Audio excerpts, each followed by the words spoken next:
ॐ अज्ञानतिमिरान्धस्य ज्ञानाञ्जनशलाकया चक्षुरुन्मिलितं येन तस्मै श्रीगुरवे नमः। वाञ्छाकल्पतरुभ्यश्च कृपासिन्धुभ्यैव च पतितानां पावनेभ्यो वैष्णवेभ्यो नमो नमः। नमो महावदान्याय कृष्ण प्रेम प्रदायते कृष्णाय कृष्ण चैतन्य नाम्ने गौरत्विषे नमः।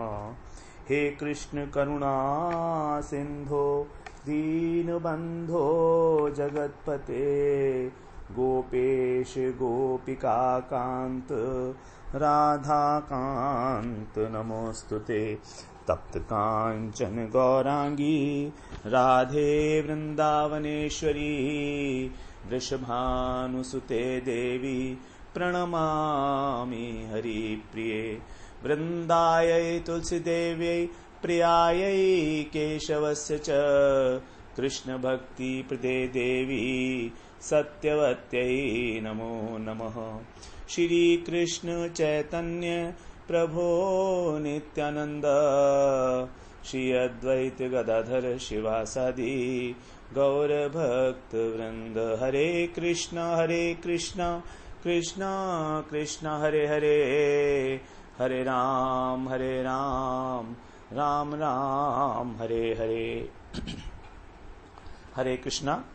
सर्वप्रथम मैं अपने गुरुपाद पद ओम विष्णुपाद अष्टोत्तर शत श्री श्रीमद् भक्ति वेदांत माधव गोस्वामी महाराज के चरण कमलों में अनंत कोटि दंडवत प्रणाम ज्ञापन करता हूँ। हम लोग श्रीमद् भगवत गीता के 7वें अध्याय का श्रवण कर रहे हैं, जिसमें हमारा श्लोक चल रहा है 19वां श्लोक, जिसमें भगवान बताए हैं बहुनाम जन्म नामन्ते ज्ञानवान माम प्रपद्यते वासुदेवः सर्वमिति समात्मा सुदुर्लभ।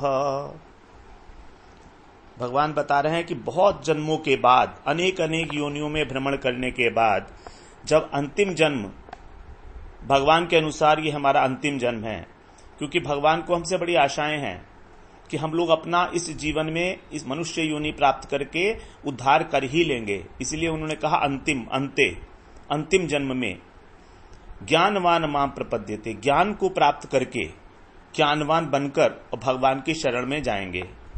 माम प्रपद्यते, शरण में आता है जो ज्ञानवान व्यक्ति है। तो भगवान की शरण लेने के लिए भी ज्ञान आवश्यक है, क्योंकि तत्व ज्ञान नहीं होगा तो हम भगवान की शरण नहीं लेंगे। हम किसी अन्य देवी देवता की या किसी व्यक्ति विशेष की शरण लेंगे। और ऐसा ही देखा जाता है, संसार में हमने पता नहीं कितने कितने वस्तुओं की शरणें ले रखी हैं। किसी वस्तु की, धन की या किसी व्यक्ति विशेष की हमने शरण ले रखी है, उसी के हम आश्रित हैं। जबकि भगवान ने 6ठे श्लोक में बिल्कुल क्लियर बोला, अनाश्रित है कर्म फलम कार्यम कर्म करोति है, कि जो अनाश्रित होकर कर्म फल से कर्म करता है वही योगी है और वही सन्यासी है। लेकिन फिर भी क्योंकि हमें ज्ञान नहीं है, तत्व ज्ञान नहीं है, इसलिए हम लोग भगवान की शरण ना लेके और अन्य सबकी शरण लेते फिरते हैं। कभी किसी ग्रह की शरण लेते हैं, कभी देवी देवता की शरण लेते हैं। क्योंकि जब भी हमारे ऊपर कोई विपदा आती है, कोई परेशानी होती है, तो हम लोग शरण में जाते हैं किसी ना किसी की। चाहे डॉक्टर की शरण में जाएं, चाहे काउंसलर की शरण में जाएं, किसी की शरण में तो हम जाएंगे ही ना। लेकिन हम भगवान की शरण में नहीं जाते, क्योंकि हमें ज्ञान नहीं है। यदि हम केवल मात्र भगवान की शरण में जाएं, और भगवान की शरण में जाने का रास्ता भगवान ने ही बताया है, तत्विद्धि प्रणिपातेन परिप्रश्नेन सेवया, तत्व ज्ञान की प्राप्ति होगी गुरु की शरण में जाके, और वही हमको भगवत शरण में ले जाएंगे। तो ज्ञानवान माम प्रपद्यते वासुदेवः सर्वमिति, जब वो भगवान की शरण लेगा, गुरु की शरण लेगा, उनकी आज्ञा के अनुसार, उनके उपदेश के अनुसार भजन साधन करेगा श्रोत्रिय मार्ग से, अवरोह पथ पर, तभी उसको वासुदेव सर्वमिति ऐसा अनुभव होगा कि सब कुछ वासुदेवमय ही है इस जगत के अंदर। अर्थात एकमात्र कृष्ण की, एकमात्र भगवान की ही सत्ता है और किसी की कोई सत्ता नहीं है। उन्हीं की सत्ता से सब लोग सत्तावान हैं। ये जगत, ये जीव जितने भी हैं, ये सब भगवान की ही सत्ता से हैं, क्योंकि उन्हीं के अंश हैं, उन्हीं से निकले हैं। भगवान ही सारे जगत के निमित्त उपादान कारण है। हम लोग श्रवण कराए हैं पहले। स महात्मा सुदुर्लभ, ऐसा महात्मा बहुत सुदुर्लभ है, अत्यंत दुर्लभ है। तो हम लोग यहां पर बात कर रहे थे कि किस प्रकार हमें इस मनुष्य योनि के अंदर शीघ्रातिशीघ्र यत्न कर लेना चाहिए कि हम कम से कम अगली बार और किसी निकृष्ट योनि में या नरक में ना चले जाएं। वरना ये संभावना नहीं है, ये बिल्कुल निश्चित बात है कि यदि हम संसार के भोगों में और अधिक आसक्त होते चले जाएंगे और अधिक पाप कर्म में लिप्त होते चले जाएंगे अपने लोभ के वशीभूत होकर, तो हमको निकृष्ट योनियों में जाना ही पड़ेगा। कोई सॉल्यूशन नहीं है इसका और इसके अतिरिक्त। तो यदि हम जब तक भजन नहीं करते हैं भगवान का, ये मनुष्य जन्म प्राप्त करके भी, तब तक उन्हीं लोगों को भगवान ने कहा अल्प मेधा, उन्हीं को भगवान ने कहा मूढ़। ये सब भगवान ने किस प्रकार से, देखिए, हम लोगों के लिए कठोर शब्द यूज किए हैं। जंतु, अज्ञानेना व्रतम ज्ञानम, जंतु कहा है उसको 3 अध्याय में भगवान ने, कि वो जंतु की भांति है केवल एक।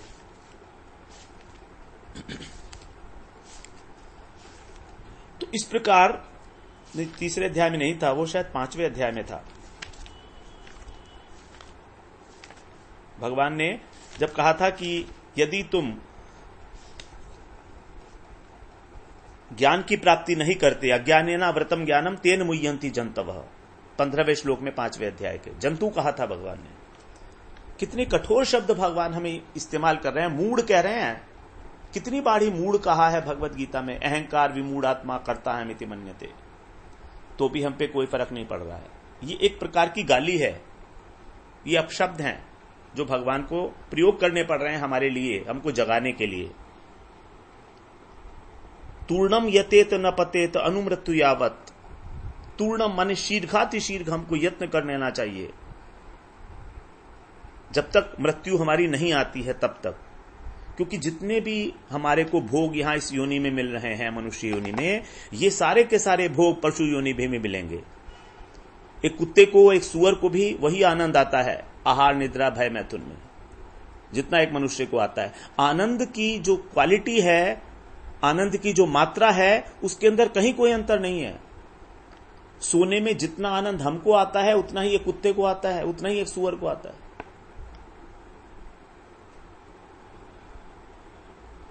तो इस प्रकार से बिल्कुल एक चेतावनी है ये हमारे लिए कि हमको ज्ञान प्राप्त करना ही करना चाहिए, तभी हम भगवान की शरण में जाएंगे। वरना हमारी बुद्धि नहीं सुधर सकती। हमारी बुद्धि के 2 गुण बताए थे, निर्मलत्व और तीक्ष्ण। भगवान शुद्ध, बुद्धि हमारी शुद्ध होनी चाहिए और बुद्धि हमारी तीक्ष्ण होनी चाहिए, ये दोनों बातें चाहिए। बुद्धि में निर्मलता मतलब है उसके अंदर कोई वासनाएं ना हो। हमारे अंदर जो अनेक अनेक प्रकार की इच्छाएं कामनाएं भरी पड़ी हैं मन में, उन मन की इच्छाओं को पूरा करने के लिए ही हमारी बुद्धि सारे कार्य करती रहती है सारे दिन, कि किसी प्रकार से ये भी इच्छा पूरी कर दो मन की, ये भी इच्छा पूरी कर दो मन की। तो मन जो है, मन राजा हो गया है बुद्धि का। यही है हमारे साथ विडंबना, जबकि बुद्धि के कंट्रोल में होना चाहिए मन। तो बुद्धि की जो निर्मलता है, उसके 2 कारण हैं, ना होने के 2 कारण हैं, वासना और विक्षेप।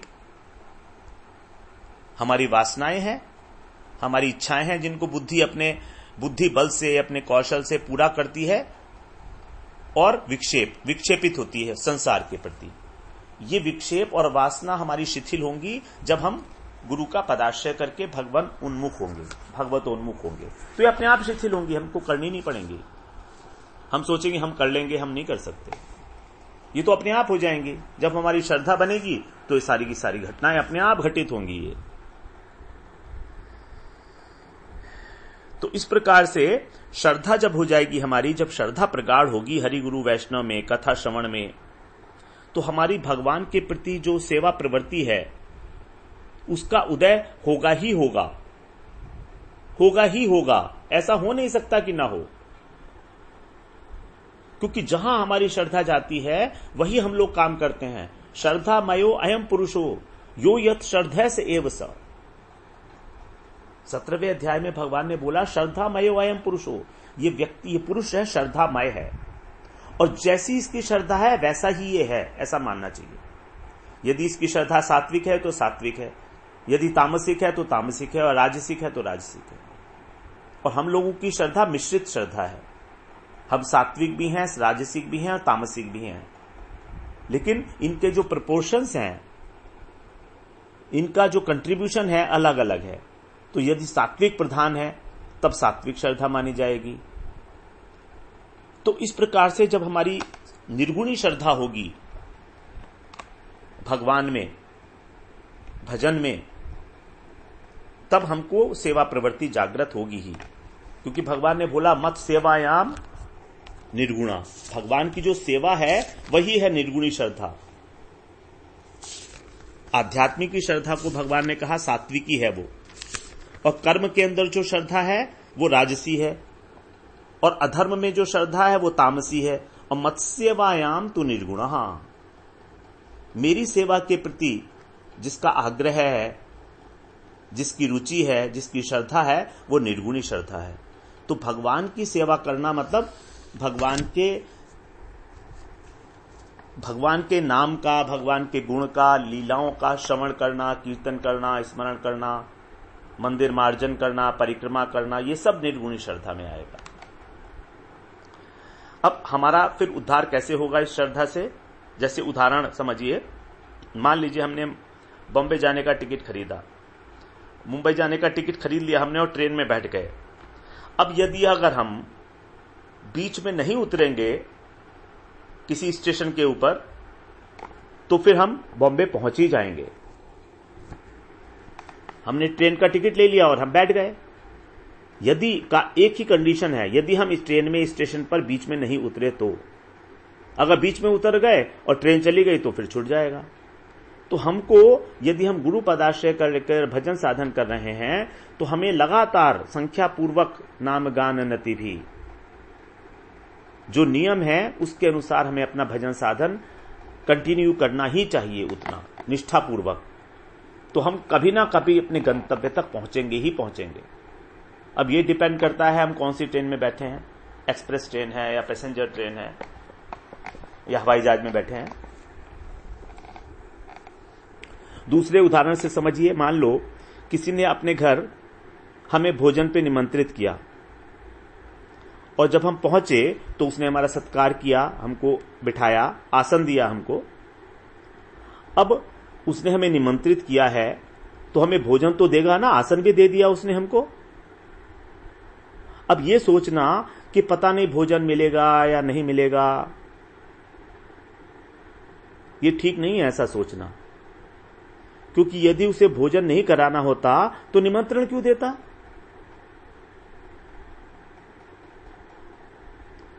उसी प्रकार यदि भगवान ने हमारा उद्धार नहीं कराना होता तो हमें सद्गुरु से क्यों मिलाते? सोचिए आप, बहुत इंपॉर्टेंट बात है। यदि हमें गुरु पदाश्रय करने की इच्छा हो रही है, यदि हमने गुरु पदाश्रय कर लिया है, तो इसका मतलब ही यही है कि भगवान ने डिसीजन ले लिया है कि इसका जल्दी से जल्दी उद्धार हो जाए इस व्यक्ति का। क्यों हमारे को वो श्रद्धा गुरु के प्रति लगाते? क्यों हमें गुरुदेव से प्रेम होता? जब उन्होंने इतना किया है तो आगे भी करेंगे ही करेंगे ना। इसी को बोलते हैं आशा बंध। आशा बंध ये बहुत आवश्यक है। हमें किसी बात का जरा सा भी संशय नहीं होना चाहिए कि जब हमने सद्गुरु धारण किए हैं, जो क्षत्रिय परंपरा में है, अवरोह पथ में है, गुरु परंपरा से जुड़े हुए हैं, तो फिर किसी प्रकार का संशय रखने का तो प्रश्न ही नहीं होता, किसी भी प्रकार का प्रश्न नहीं है। अब डिपेंड ये करता है सिर्फ कि हम कितनी तीव्र गति से भजन साधन करते हैं, बस। अब ये हमारे ऊपर डिपेंड करता है। गुरुदेव की कृपा तो हम पर लगातार है ही है, हम उसको कितना ग्रहण कर पा रहे हैं ये हमारे ऊपर डिपेंड करता है। तो हमारे को प्रेम प्राप्त होगा ही होगा, भगवत प्रेम। क्योंकि हमारे जो गुरु हैं वो ऐसे गुरु हैं जो भगवत अनुभूति संपन्न है।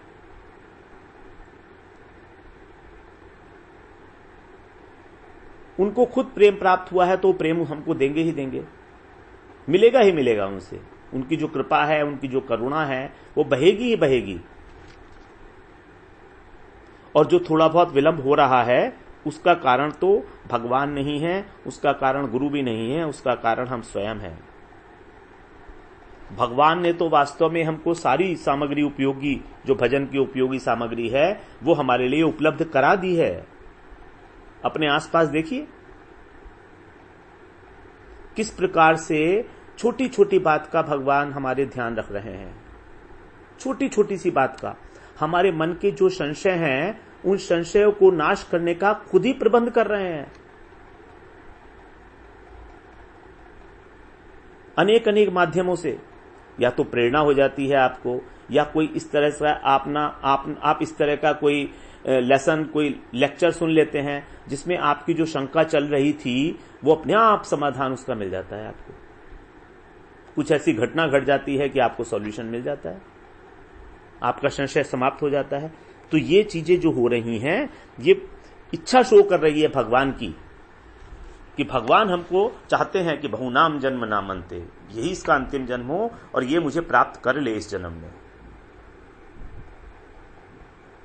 सच मानिए, भगवान जितना हमसे मिलने के लिए आतुर हैं, उतना हम तो बिल्कुल भी हम लोग उनसे उतना मिलने के लिए आतुर नहीं है। यदि हमारी आतुरता हो भगवान से थोड़ी सी भी मिलने की, तो भगवान तो बहुत अधिक अपनी ओर से प्रयत्न करते हैं कि वो हमें अपने पास बुला लें, हमें अपनी सेवा में लगा लें। निष्कपट भाव अगर है हमारा, ये बिल्कुल सच्ची बात है, अनुभव में आएगी आपके। ज्ञानवान माम प्रपद्यते, फिर वही बात आ गई, ज्ञानवान माम प्रपद्यते। जिसको ज्ञान का अनुभव हो चुका है उसी को कहेंगे ज्ञानवान, क्योंकि अब ये ज्ञानार्थी नहीं है, अब ये ज्ञानवान है। एक तो होता है ज्ञान बौद्धिक स्तर पर होना, और दूसरा होता है उसका अनुभव हो जाना। तो ये अनुभव जो कराएंगे वो तत्वदर्शी गुरु ही हमको कराएंगे। उपदेक्षयन्ति ते ज्ञानम ज्ञानिनस् तत्वदर्शिनः। जो तत्वदर्शी गुरु हैं वही हमको इस बात का अनुभव कराएंगे, तत्व ज्ञान का। तत्व ज्ञान क्या? कि मेरा भगवान से क्या संबंध है। जब तक संबंध नहीं है तब तक सेवा का प्रश्न कैसे उठेगा? सेवा सेवा कहला ही नहीं सकती। स्वाभाविक रूप से जो चेष्टा हो रही है जीव की, उपाधि रहित चेष्टा, उपाधि रहित चेष्टा भक्तिम स्वाभाविकी मता। पूर्ण चिदात्मकं कृष्ण जीव अणु चिदात्मकः, उपाधि रहित चेष्टा भक्तिम स्वाभाविकी मता। भक्ति क्या है? जीव की उपाधि रहित स्वाभाविक चेष्टा भगवान के प्रति, बस यही है भक्ति। चेष्टा का मतलब सेवा, उपाधि रहित। हम अभी सूक्ष्म उपाधि और स्थूल उपाधियों से ग्रसित हैं इस समय में। स्थूल शरीर है हमारा और सूक्ष्म शरीर है, तो ये उपाधि रहित चेष्टा। यही बात कहा थी, सर्वोपाधि विनिर्मुक्तेन तत्परत्वेन निर्मलम। सर्वोपाधि विनिर्मुक्त, सभी उपाधियों से मुक्त होने के बाद जो भगवान की सेवा की जाएगी वही वास्तव में भक्ति है। तो यहां पर जो भगवान ज्ञान दे रहे हैं हमको 7वें अध्याय में, समग्र ज्ञान है। असंशयम समग्रम माम यथा ज्ञास्यसि तत्शृणु। और इस ज्ञान का फल क्या है? मय्यासक्त मनः पार्थ। जब भगवान की शरण में होंगे तो हमारी आसक्ति कहां जाएगी? भगवान में जाएगी। मय्यासक्त मनः पार्थ, यही है शुद्ध भक्ति। श्याम सुंदर में आसक्ति हो जाना। भगवान को जो तत्वतः जान जाएगा उसका उसकी स्वयं पूर्णतः आसक्ति हो जाएगी भगवान में, क्योंकि अब उसकी दृष्टि में भगवान के अतिरिक्त अन्य किसी वस्तु की कोई सत्ता ही नहीं होगी। जीव भगवान का अंश है और जगत भगवान की जड़ माया का विकार है। तो ऐसा जानने वाला जो व्यक्ति है वही है ज्ञानवान, वही है असमूढ़, वही है अमूढ़। 15वें ध्यान में भगवान ने उसको अमूढ़ बोला है, अमूढ़ा। द्वंद्वैर विमुक्ता सुख दुख संज्ञै गच्छन्त्यमूढ़ा पदमव्ययम् तत्। भगवान का जो पद है, भगवान का जो धाम है, वो कैसा है? अव्यय। तो उस अव्यय पद को प्राप्त होता है कौन? जो अमूढ़ है, जो ज्ञानवान है। अब उसको सुख दुख नाम का कोई द्वंद्व नहीं है। द्वंद्वैर विमुक्ता सुख दुख संज्ञै। सुख और दुख नामक जो द्वंद्व हैं वो उनसे विमुक्त हो चुका है। अर्थात अब उसको मन की जो उपाधि है, क्योंकि सुखी और दुखी होना ये मन का धर्म है, तो जो मन की उपाधि से रहित है, ना तो अब उसे सुख है ना कोई दुख है, ऐसा ही व्यक्ति जो है वो परम अव्ययम तत्, उस परम पद को प्राप्त करता है, अव्यय पद को प्राप्त करता है, वैकुंठ को प्राप्त करता है। तो ऐसा ज्ञानी जो है उसी को भगवान ने 15वें अध्याय में 19वें श्लोक में सर्वज्ञ कहा, सर्ववित्। यो मामेवम सम्मूढ़ो जानाति पुरुषोत्तमम् स सर्ववित् भजति माम सर्वभावेन भारत। यहां पर अर्जुन को भारत कहा। भारत का मतलब है भा प्लस रत। भा माने ज्ञान, जो ज्ञान में रत है। यो माने जो, माम एवं असम्मूढ़ो। असम्मूढ़ो का मतलब ज्ञानवान, ज्ञानी। वो ज्ञानी व्यक्ति जो मुझ में ही केवल मुझको जानता है, माम एवं, जो मुझको पुरुषोत्तम जानता है, वही स सर्ववित्। सर्ववित् का मतलब सर्वज्ञ। भजती माम, वही मेरा भजन करता है। क्योंकि जब जिसके हम शरण लेंगे उसी का तो भजन करेंगे ना। ज्ञानवान माम प्रपद्यते, तो ज्ञानवान जो है वो मेरा जो है वो शरण लेता है। फिर शरण लेके क्या करेगा? भजन करेगा, मेरी सेवा करेगा। स सर्ववित् भजती माम सर्वभावेन भारत। सभी भावों से, सब कुछ भगवान को ही मानकर। सर्वभावेन भारत। भगवान ने बार बार ज्ञानी पुरुष की, जो ज्ञानी भक्त है उसकी बड़ी महिमा गाई है यहां पर, ज्ञानी भक्तों की। किस भाव से भजन करेंगे वो भगवान का? ब्रह्म भाव से नहीं, परमात्मा समझ के नहीं, पुरुषोत्तम भगवान समझकर। सर्वभावेन भारत। जिस भाव में सभी भाव आ जाते हैं, जिस भाव के अंदर सभी भाव अंतर्निहित हैं, वो कौन सा भाव है? पुरुषोत्तम, समग्र भाव। ब्रह्मेति परमात्मेति भगवानीति शब्दते। भगवान की जो 3 प्रतीतियां हैं, ब्रह्म, परमात्मा और भगवान, उसमें जो भगवान समग्र प्रतीति है भगवान की, उसी की चर्चा कर रहे हैं यहां पर। प्रपद्यते। प्रपद्यते का मतलब होता है शरण में आना। जिसको भगवान ने अपनी आत्मा बताया। ज्ञानी तु आत्मेव में मतम, 18वें श्लोक में हम लोग सुन आए हैं। ज्ञानी तु आत्मेव में मतम, जो ज्ञानी भक्त है वो मेरी आत्मा स्वरूप है और वही मेरी शरण में आता है। अब ज्ञानी की आत्मा हुए भगवान, तो ज्ञानी भक्त के लिए कुछ और रह गया क्या? आत्मा ही तो सब कुछ है। अब जब ज्ञानी की आत्मा ही भगवान है, तो फिर उसके लिए केवल भगवान ही भगवान है और कुछ है ही नहीं। तो ज्ञानी भक्त की जो शरणागति है वो विलक्षण शरणागति है। ज्ञानी भक्त की शरणागति आर्त, जिज्ञासु और अर्थार्थी भक्तों जैसी नहीं है, क्योंकि उनके अंदर कुछ ना कुछ कामना वासना होने के कारण शरणागति में पूर्णता नहीं है। अभी कुछ कमी बेशी बाकी है। अभी वो सकाम भक्त हैं। इसीलिए ज्ञानवान माम प्रपद्यते, ज्ञानी भक्त की महिमा भगवान बता रहे हैं यहां पर ही, उसकी विलक्षणता बता रहे हैं कि उसकी शरणागति ही पूर्ण शरणागति है। और अर्जुन को रिमाइंड करा रहे हैं कि तुम भारत हो, तुम भी ज्ञानी हो, तुम ज्ञान का अर्जन करना चाहते हो, इसीलिए अर्जुन हो। और भा रत मतलब भा माने ज्ञान, ज्ञान में रत हो, ज्ञान प्राप्त करना चाहते हो, प्राप्त नहीं करना चाहते हो, वास्तव में ज्ञानी ही हो तुम। तो भक्ति मार्ग में शरणागति ही है वास्तव में। शरणागति और भक्ति एक ही बात है। बिना शरणागति के भजन मार्ग में एक प्रवेश ही नहीं है, प्रवेश ही नहीं है। शरणागति कहें, प्रपत्ति कहें, इसके बिना भगवान के साथ हमारा जो भाव है, जो संबंध है, उसका उदय कैसे होगा? जब हम भगवान को अपना कुछ समझेंगे नहीं तो क्यों करेंगे उनकी सेवा?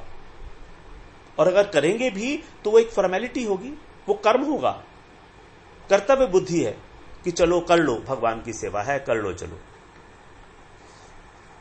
क्योंकि बड़े लोगों ने ऐसा कहा है, शास्त्रों में ऐसा कहा गया है, इसलिए भगवान की सेवा, मंदिर की सेवा कर लो। तो ये जो सेवा करना है ये भाव के अनुसार नहीं है ना, तो इसको हम सेवा नहीं कहेंगे, इसे हम कर्म कहेंगे। मान लीजिए कोई व्यक्ति भगवान को खोज रहा है और उसमें शरणागति का भाव नहीं है, तो शरणागति का भाव नहीं तो सबसे पहले वो खोजेगा ही क्यों?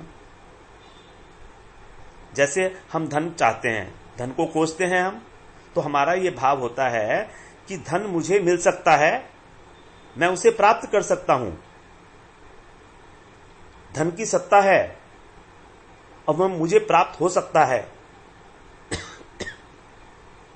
यदि धन की सत्ता ही स्वीकार ना करे तो उसे प्राप्त करने की चेष्टा क्यों करेगा? यदि धन की सत्ता नहीं स्वीकार की तो फिर प्राप्त करने की चेष्टा क्यों करेगा?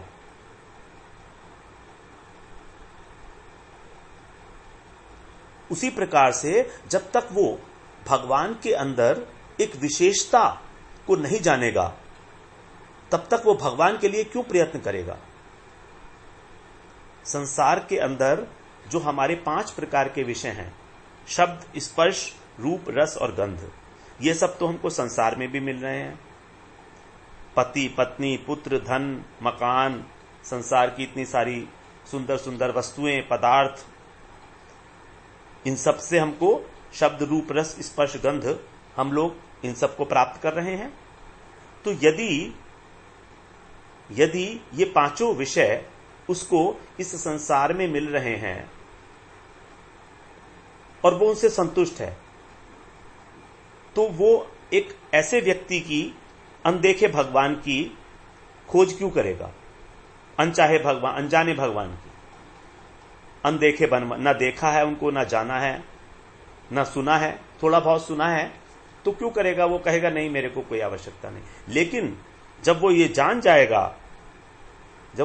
जाएगा कि ये शब्द, स्पर्श, रूप, रस, गंध, इन 5 विषयों के जो परम आश्रय हैं, परमाति परम आश्रय हैं, वो केवल भगवान है, अतिशय रूप में ये सारे के सारे विषय उनके अंदर वर्तमान है, अधिकाधिक रूप में, नित्य नवायमान रूप में, ऐसा है उनका सौंदर्य, ऐसा है उनका सौरस्य,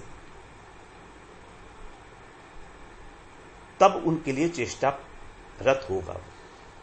जब उसे ये बात समझ में आएगी, और ये बात को समझना ही तत्व ज्ञान है कि भगवान ही परम श्रेष्ठ वस्तु हैं।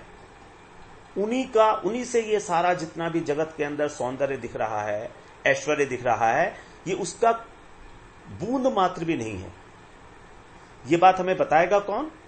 ये हमको तभी पता लगेगा जब हमें तत्व ज्ञान की प्राप्ति होगी, और तभी हम लोगों की शरणागति होगी भगवान के प्रति। उससे पहले हमारी कोई शरणागति भगवान के प्रति होने की संभावना नहीं है, बिल्कुल भी नहीं है। भगवान की महिमा को जब तक नहीं जानेंगे, बुद्धि से अपनी उस पर विश्वास नहीं करेंगे, और विश्वास ही केवल नहीं, कहीं ना कहीं किसी ना किसी क्षण में उस सुंदरता का, उस ऐश्वर्य का अनुभव हमारे को होना चाहिए। किसी पल में, किसी क्षण में जब उसका अनुभव होगा तब हमारी श्रद्धा और प्रगाढ़ हो जाएगी। और ये अनुभव कराते हैं हमको हमारे गुरुदेव। तो हम लोग बात को आगे बढ़ाएंगे, चर्चा करेंगे इसी श्लोक की। इंपॉर्टेंट श्लोक है ये हमारा। वांछा कल्पतरुभ्यश्च कृपा सिंधुभ्य एव च पतितानां पावनेभ्यो वैष्णवेभ्यो नमो नमः।